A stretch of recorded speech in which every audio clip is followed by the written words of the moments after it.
Olá, amados, graça e paz da parte do nosso Senhor Jesus Cristo. Nós estamos meditando no livro de Colossenses.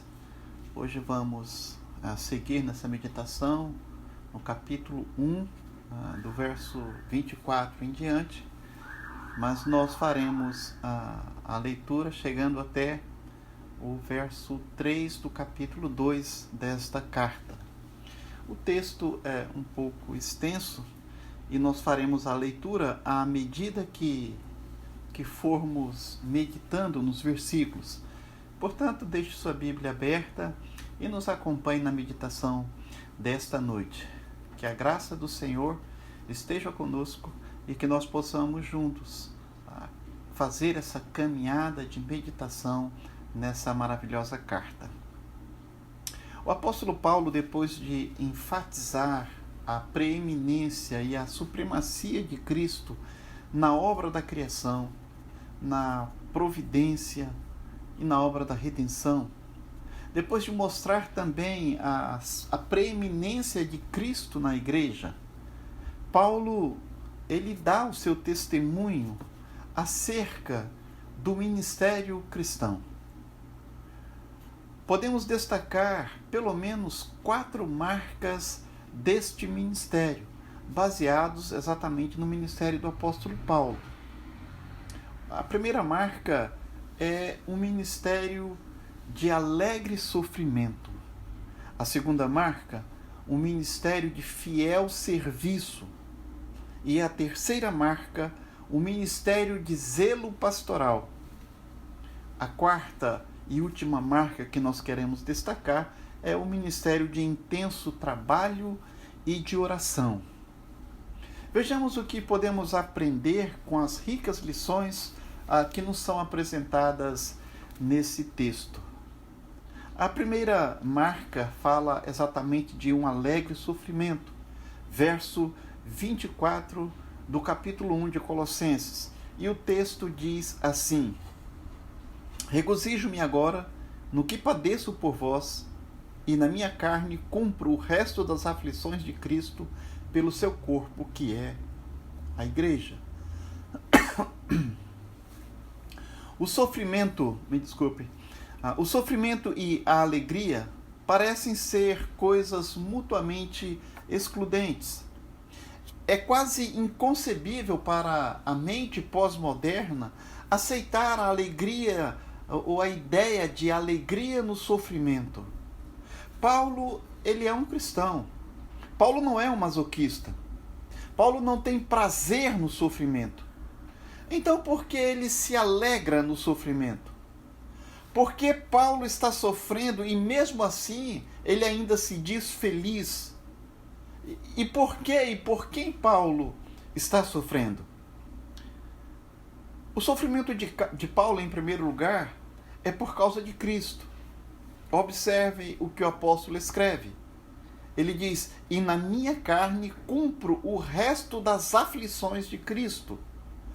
O sofrimento de Cristo chegou ao fim, mas o seu corpo, a igreja, ainda permanece sofrendo. Todos aqueles que permanecem firmes em Cristo ou na fé em Cristo sofrem. O Senhor Jesus, ele nos diz, como cabeça da igreja que é, ele diz que sente esse sofrimento, o sofrimento do seu povo. Observe o verso 4 de Atos 9. E diz assim o texto: e caindo em terra, ouviu uma voz que lhe dizia: Saulo, Saulo, por que me persegues? Jesus sentia-se perseguido. O apóstolo Paulo, ele suportava a sua parcela das aflições, como os outros apóstolos fariam também depois dele, e como nós devemos fazer, suportar com esperança. Essa esperança é que traz a alegria em meio ao sofrimento, em meio às pressões do ministério cristão. O discípulo não é maior que o seu mestre, Atos 10, 24, nem o servo maior que o seu senhor, João 15, verso 20. Ora, se o mundo perseguiu a Cristo, ele perseguirá a nós também. Os apóstolos se alegravam por serem considerados dignos de sofrer as afrontas em nome do Senhor Jesus. Um cristão, ele não deve sofrer como um ladrão ou como um malfeitor. 1 Pedro 4, versos 15 e 16. Mas um cristão deve sofrer, e se sofrer por amor de Cristo, ele receberá por isso recompensas especiais. Mateus 5, versos de 10 a 12, fazem esse registro.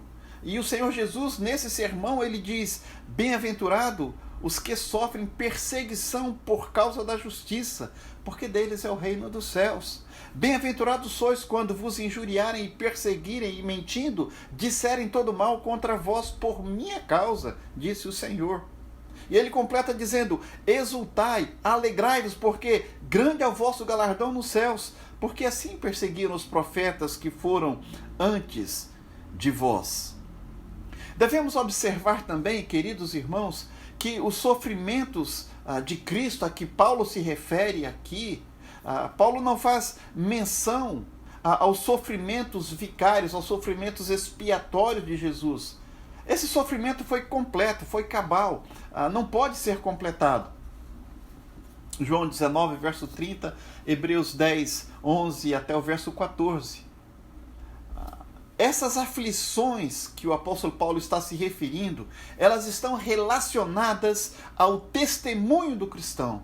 Elas se referem às pressões da vida, às perseguições que o apóstolo Paulo suportou.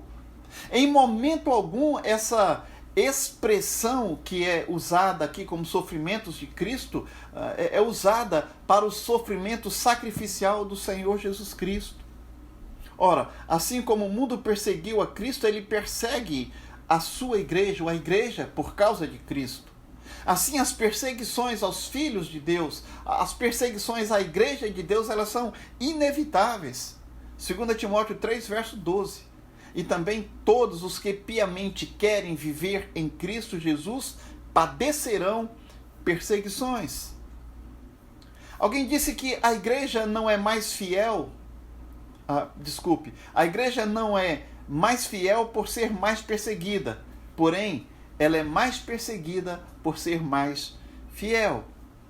As aflições de Cristo, portanto, elas são proporcionais às nossas fidelidades. O cristão que não experimenta essas aflições de Cristo, talvez ele esteja cortando a sua própria cruz para tornar a sua cruz mais leve. Essas aflições de Cristo, elas não terminaram com a morte do Senhor na cruz. Elas continuam através dos séculos. Elas continuam na vida dos seus fiéis seguidores. Os apóstolos, eles se alegravam em sofrer em Cristo. Atos 5, verso 41.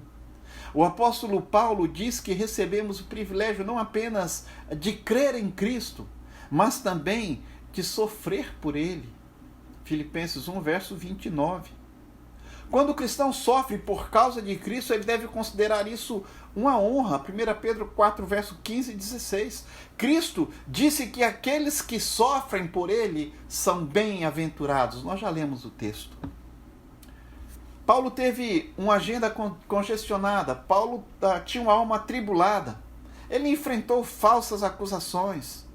Ele enfrentou motins, conspirações, açoites, cadeias, prisões, pressões externas e pressões e temores internos.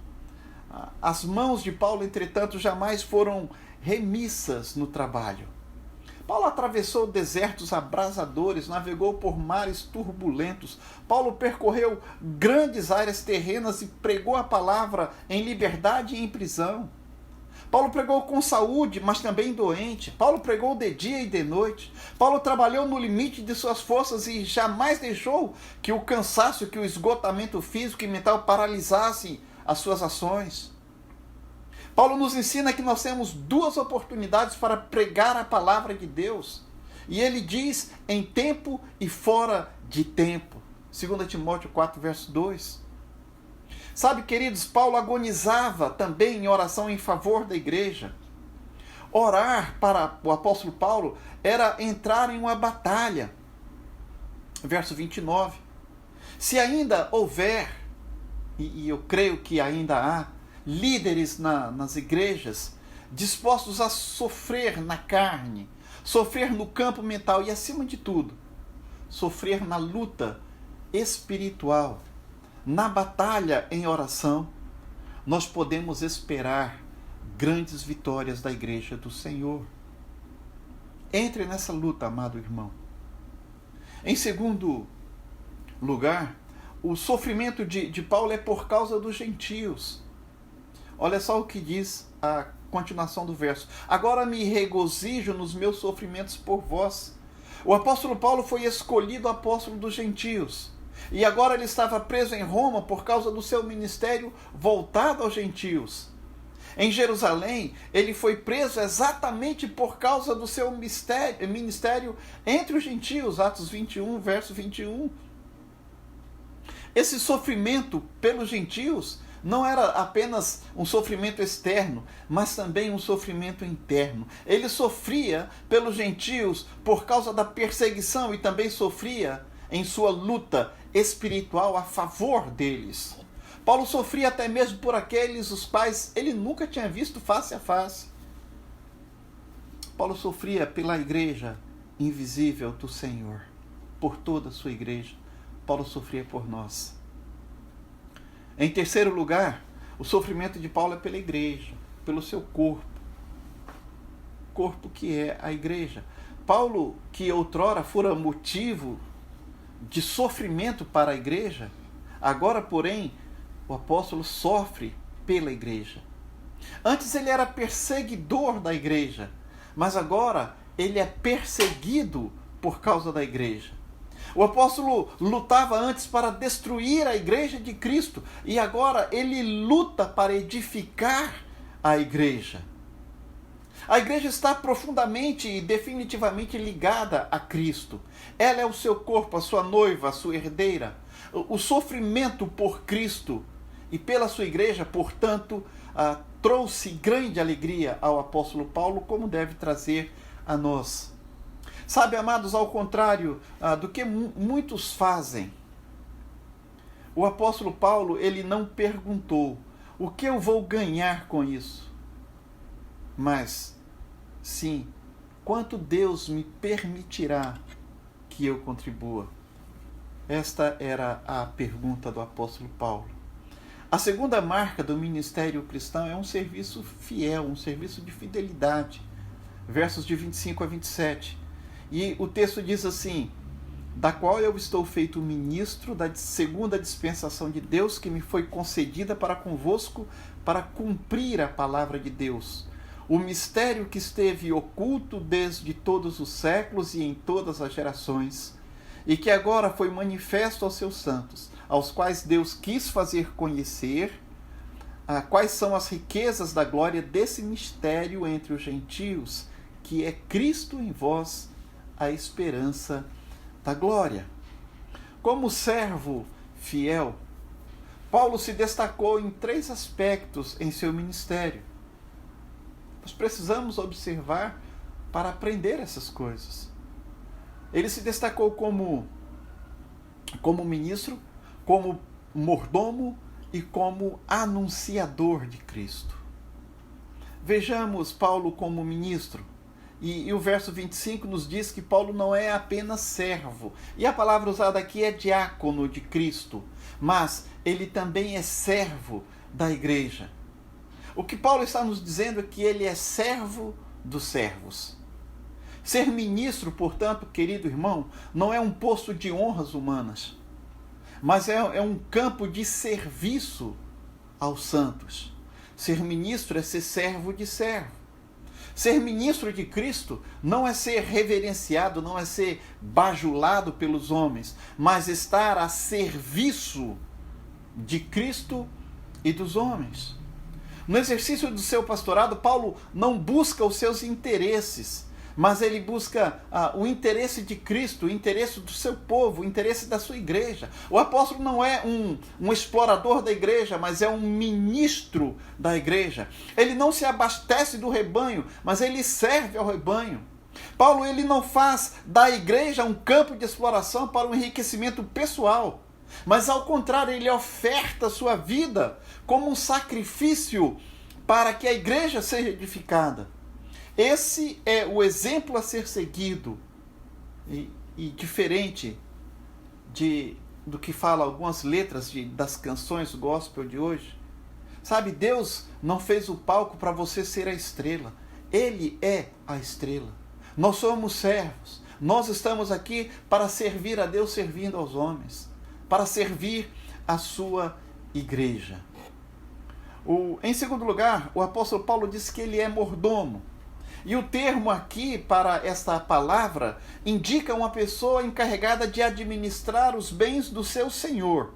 Lucas 16 fala sobre isso. Indica responsabilidade, a autoridade e obrigação dada a um escravo doméstico. O mordomo era responsável por suprir as necessidades dos outros empregados ou dos outros escravos. Lucas 12, verso de 42 ao verso 48. As exigências impostas ao mordomo eram fidelidade e prudência. Paulo era o mordomo da palavra de Deus. Romanos 1, versos 14 e 15.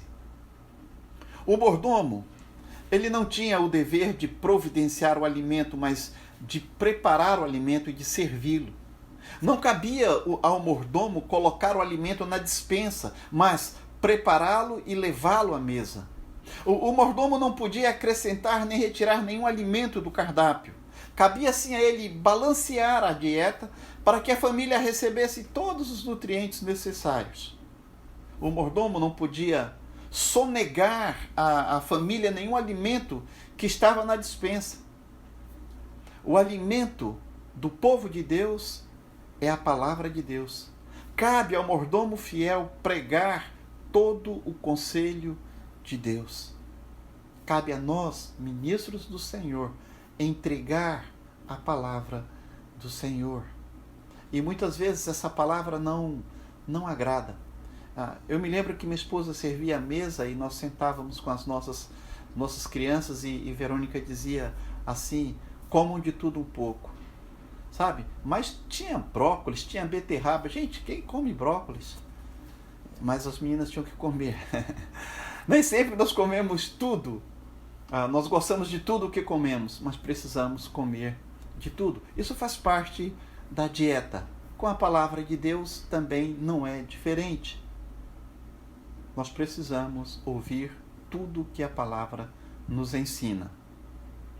Em terceiro lugar, Paulo era o proclamador do mistério de Deus. A palavra aqui traduzida por mistério, ela não inclui a ideia de uma doutrina incompreensível, mas fala de uma verdade anteriormente oculta, uma verdade que agora foi divinamente revelada. Um mistério é um segredo santo, oculto no passado, mas revelado no presente pelo Espírito Santo do Senhor. Esse mistério estava oculto, ou estava no fato de que a glória e a esperança do Evangelho não era apenas para os judeus, mas também para todos os homens em todas as partes. O mistério fala da inclusão dos gentios, fala da nossa inclusão, bem como dos judeus no propósito divino da salvação. Aqui Cristo, o mistério de Deus, ele identifica-se com a palavra de Deus.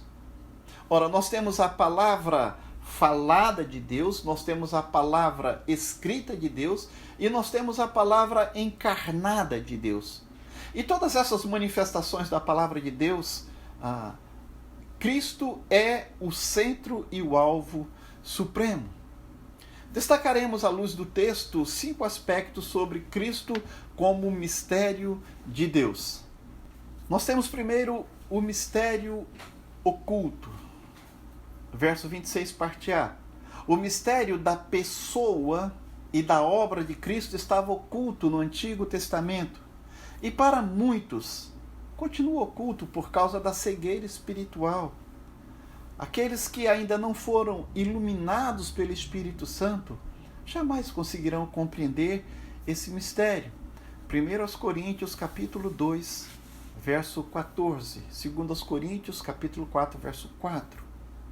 Segundo, nós temos o mistério manifesto, parte B do versículo 26. O mistério, agora todavia, se manifestou aos seus santos, diz a palavra. Só os santos têm a percepção clara de quem é Jesus e o significado do seu sacrifício na cruz. Essa percepção espiritual, ela não é fruto da sabedoria humana, nem da iniciação nas ciências e religiões de mistérios, mas consequência da revelação do Espírito Santo. O homem natural, queridos irmãos, ele não consegue discernir as coisas de Deus. O diabo mantém os incrédulos cegos às verdades espirituais. A não ser que Deus abra os olhos dos homens, eles não poderão compreender Cristo e sua gloriosa obra expiatória, sua gloriosa obra de salvação. O reformador João Calvino, na introdução de suas Institutas, ele afirmou que nós só conhecemos Deus porque ele se revelou a nós. Nós temos em terceiro aqui a habitação do mistério. Verso 27 diz assim: Cristo em vós a esperança da glória.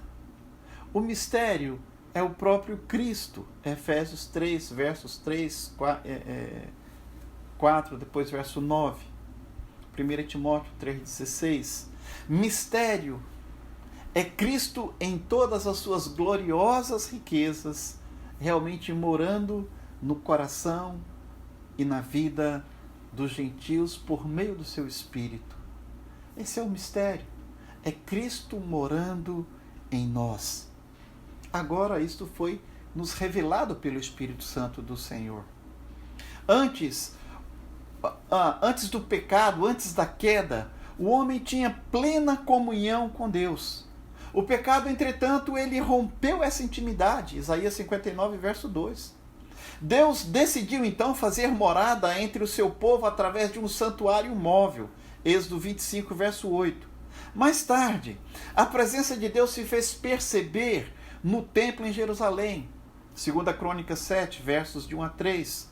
Mas, na plenitude dos tempos, o próprio Deus desceu ao mundo e se fez carne e habitou entre nós. João 1, verso 14. E agora Paulo diz que Cristo não apenas habita entre nós, mas Cristo habita em nós. Oh, glória!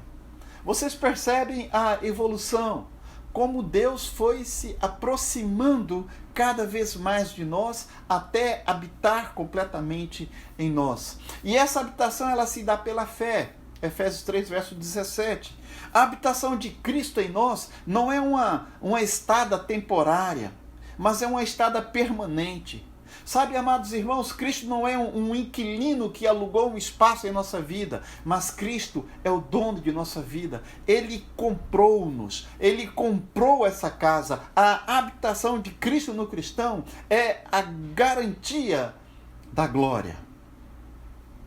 A terceira marca do ministério cristão é um ministério de zelo. O apóstolo Paulo nos mostra que para desenvolver a sua tarefa de ministro, ele usava de pelo menos 3 maneiras. Era anunciar, advertir e ensinar. Anunciar a Cristo, verso 28. Ele diz assim: o qual nós anunciamos, admoestando a todos o homem e ensinando a todo homem em toda a sabedoria, para que apresentemos todo homem perfeito em Cristo. A pessoa bendita de Cristo, ela deve ser proclamada a todos os homens, em todos os lugares, em todos os tempos. E essa é a missão principal da igreja. O evangelho não é apenas para uma elite espiritual, como ensinavam os falsos mestres gnósticos. Em 2 Coríntios 4, verso 5, Paulo aborda ali o perigo de o mordomo querer anunciar-se a si mesmo, ao invés de proclamar Jesus Cristo como Senhor. Ou seja, Paulo mostra o perigo de reivindicar para si mesmo, do mordomo reivindicar para si mesmo algum direito, algum privilégio especial. O apóstolo Paulo, queridos, ele tinha uma profunda paixão evangelística. A sua missão era anunciar Cristo e não a si mesmo. Por onde Paulo passava, ele deixava atrás de si uma verdadeira revolução. Cidades inteiras eram convertidas. Ele, na verdade, não considerava a vida preciosa para si mesmo, desde que anunciasse o evangelho da graça de Deus. Atos 20, verso 24 diz: mas de nada faço questão. Não tenho a minha vida por preciosa, contanto que cumpra com alegria a minha carreira e o ministério que recebi do Senhor Jesus para dar testemunho do evangelho da graça de Deus. Em segundo lugar, Paulo diz que nós devemos advertir a todo homem. O verso segue dizendo: qual anunciamos admoestando a todo homem.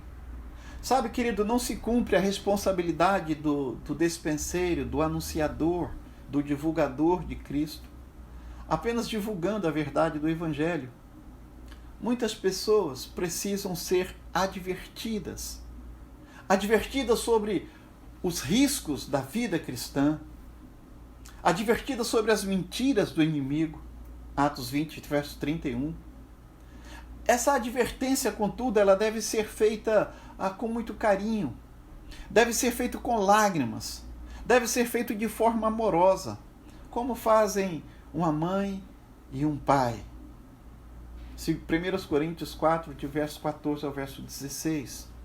Em terceiro lugar, Paulo nos diz que devemos ensinar a todo homem em toda a sabedoria. O verbo traduzido aqui por ensinar, ele desempenha um papel muito significativo. Ele é usado no sentido pastoral e ético, como uma função dos cristãos em seus tratos mútuos. Ou seja, nós devemos, essa é uma função nossa, como cristão, nós devemos ensinar um ao outro. Sabe, não basta apenas advertir as pessoas, mas devemos ensinar-lhes as verdades da palavra de Deus. Principalmente aos cristãos recém-convertidos, eles precisam ser ensinados. Mateus 28, versos 19 a 20. Contudo, há cristãos que já foram convertidos há muito tempo e que não foram ensinados e que, portanto, não cresceram na palavra do Senhor. Eles precisam aprender sobre essa doutrina e sobre essa vida.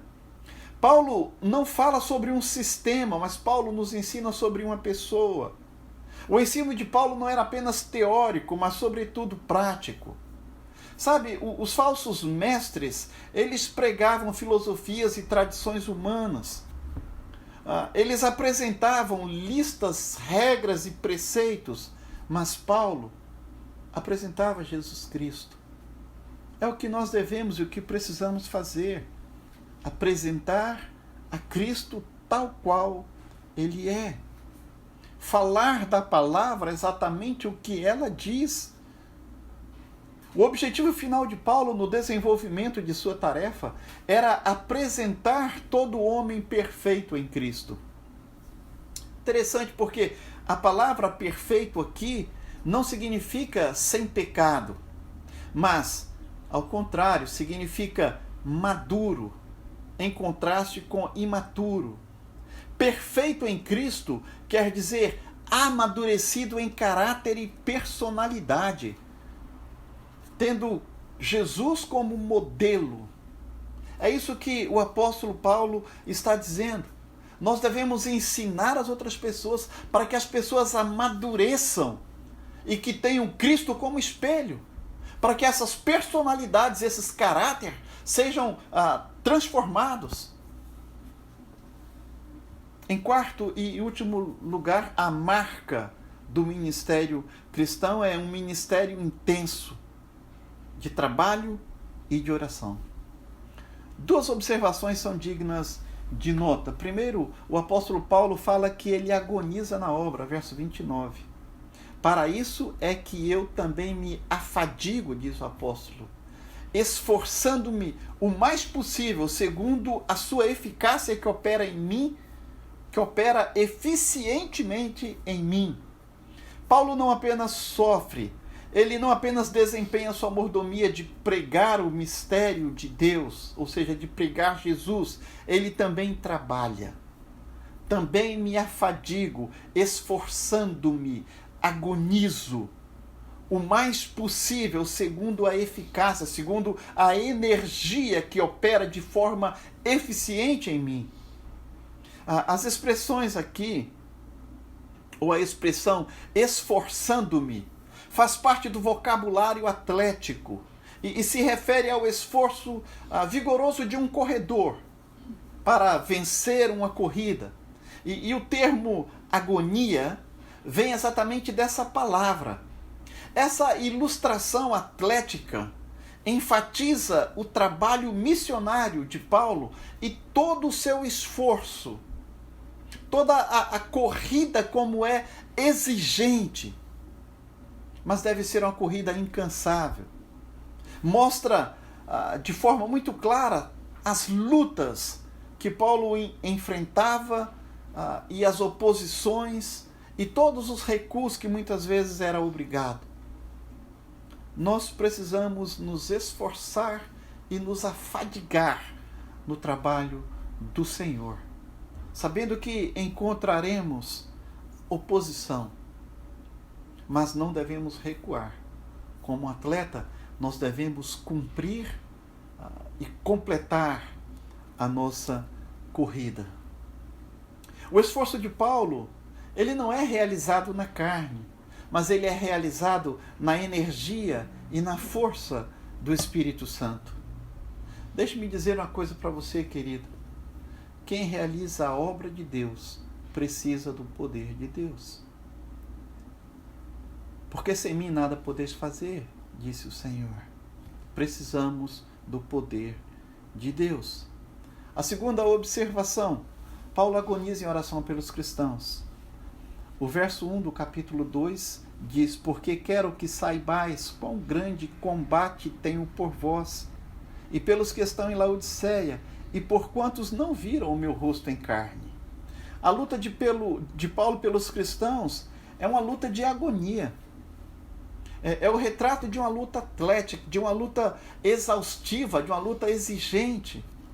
A luta aqui, obviamente, não é contra Deus, mas ilustra o intenso esforço de uma pessoa orando. À medida que essa pessoa luta, ela luta consigo mesmo e contra aqueles que se opõem ao Evangelho.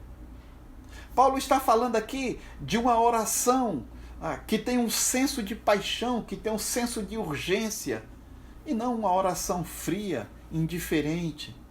Muito pelo contrário.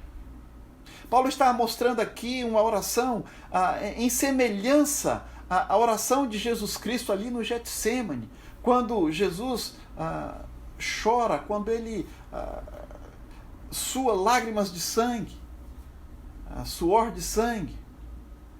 Sabe, o apóstolo, ele se empenhou na batalha pela salvação das almas que Cristo comprara com seu precioso sangue. Paulo sabia exatamente o valor de cada alma. E sabe, nós perdemos a noção desse custo.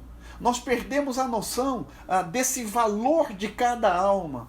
E talvez por isso não nos esforçamos tanto quanto deveríamos.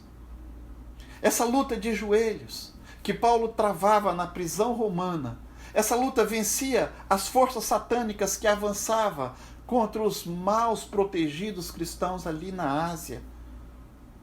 E por quem e em favor de quem Paulo orava? Paulo orava em favor do encorajamento espiritual. Observa o verso 2 do capítulo 2.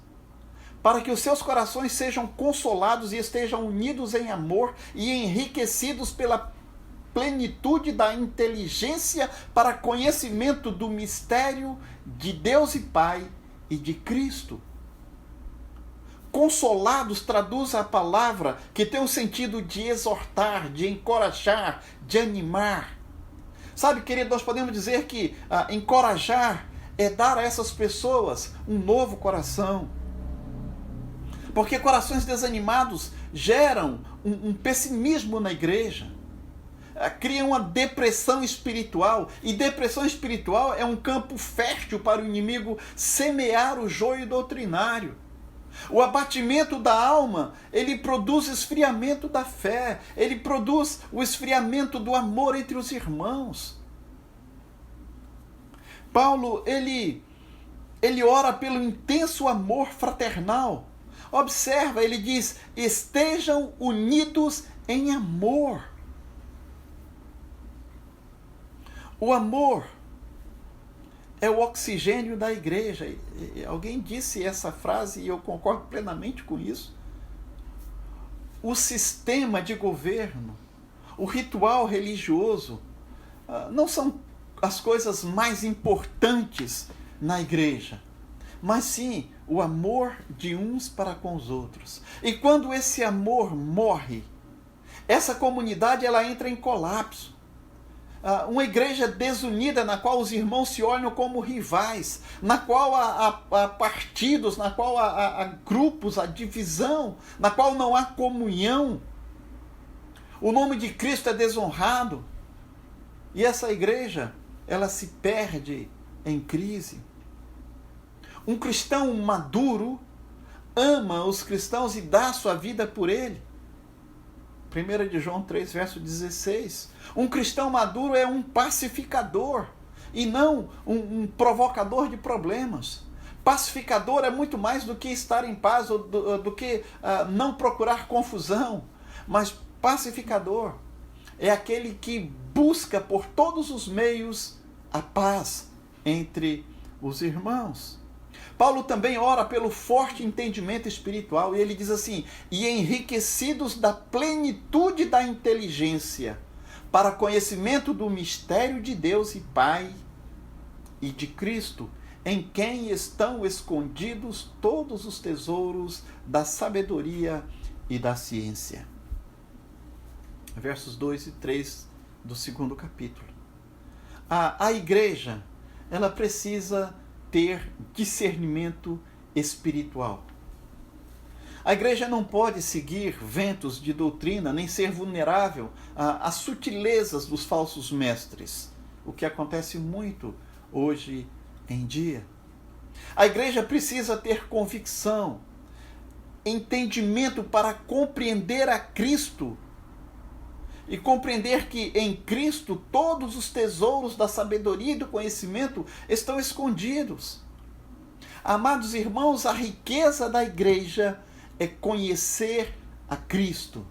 Esse é o verdadeiro tesouro. É preciso buscar, é preciso cavar essa mina. Essas pedras preciosas e os mais ricos tesouros só se desenterram com oração, com a leitura da palavra e com a meditação. É assim que nós cavamos na palavra de Deus. É assim que nós garimpamos na palavra do Senhor. Os tesouros da sabedoria e do conhecimento, eles estão escondidos em Cristo para que sejam descobertos, explorados e apropriados por todos nós, por todo cristão. Por isso Deus nos deixou a sua palavra escrita. Por isso Ele nos revelou todas estas coisas. Nós precisamos explorar isso. A palavra de Deus, a sua Bíblia, querido, é o lugar de maior exploração na sua vida. Explore a palavra do Senhor. Garimpe a tesouros incríveis. Eu estou concluindo. Parafaseando um adágio popular, podemos dizer que a vida cristã é como rapadura. É doce, mas não é mole, não. Exige alegria, esperança em meio ao sofrimento, fidelidade apesar das muitas adversidades, zelo pela palavra de Deus, seja ela falada, escrita e encarnada. Exige a aplicação dessa palavra no viver diário, desenvolvendo o ministério como um mordomo dedicado e exclusivo nos seus afazeres, alimentando a todos com os nutrientes da própria palavra, sem deixar de dobrar os joelhos em atitude de submissão e confiança, lutando as batalhas espirituais. Tudo o que precisamos, o nosso maior tesouro, está em Cristo. Não há a menor necessidade de buscarmos fora dele coisa alguma. Portanto, querido irmão, confia no Senhor de todo o teu coração e Ele endireitará as tuas veredas. O Senhor nos abençoe e tenha misericórdia de nós. Amém.